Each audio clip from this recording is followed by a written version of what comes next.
All the world's a stage, perhaps never more so than at the Edinburgh International Festival and the Edinburgh Fringe. With a name like Edinburgh Fringe, one would presume that there's going to be quite a lot of bang for your buck. Yes, that's a bad joke. There will be bad jokes over the next few days and weeks, but there'll be good jokes as well. There's likely to be drama, comedy of course, dance, music, thrills, spills. Some of the drama may be unintended, but I think it's fair to say that for all the performers who are involved, many of them will adopt a persona. That persona employed, deployed to hopefully give the audience the best experience possible and also to help the performer. And the idea of a persona, well, Carl Jung would describe it probably as a disguise, a mask. We could also think of it as an avatar.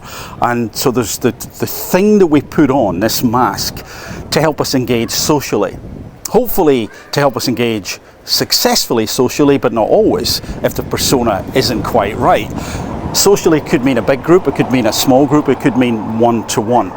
And according to Jung, behind the persona is the ego, and behind that, or beneath that, is the self. Now I think of that self as the authentic self. I'm not the only one. And one way that I've described the authentic self over the years is that it is akin to a diamond.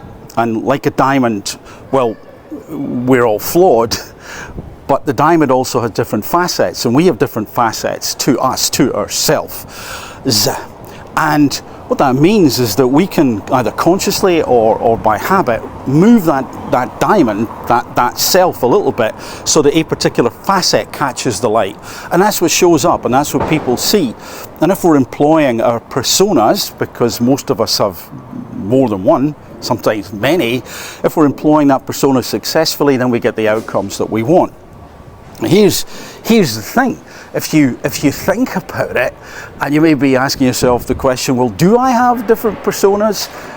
Consider how you may be as a brother, a sister, a daughter, a son, a parent, a family member, an aunt, an uncle, an employee, a leader, someone in charge, someone who's part of a high-performing team, or indeed someone who's part of a low-performing team. In other words, we can be different in different situations. If someone walked up to me right now, like an old friend of mine that I hadn't seen for a couple of years, the interaction is likely to be different from as if someone had walked up who was like a business associate. Now, it might not be different, but it could be different. And those personas can be subtly different, but some of them can be quite different. And so here's a thought for you. Here's a little bit to consider. And that is it possible that by habituation, the persona or personas that you're employing, you're deploying, may be giving you suboptimal results? They may not be allowing for the full gamut of attributes that you have to bring to bear in a particular situation that should be there. In other words, it's the wrong persona.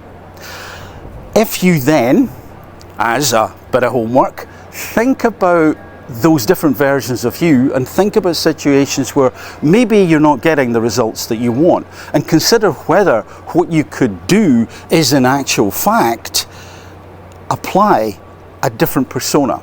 In other words, it's like persona chess. I'll move that chess piece forward in this situation.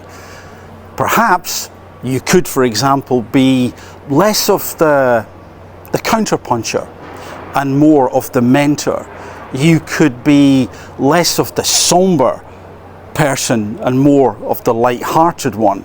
You could be less of the follower and more of the leader. Those are just examples.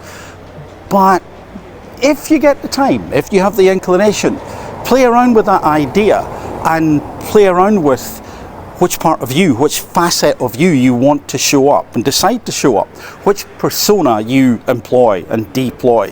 And you might find it to be not only interesting, but beneficial. Anyway, I better crack on. The show must go on.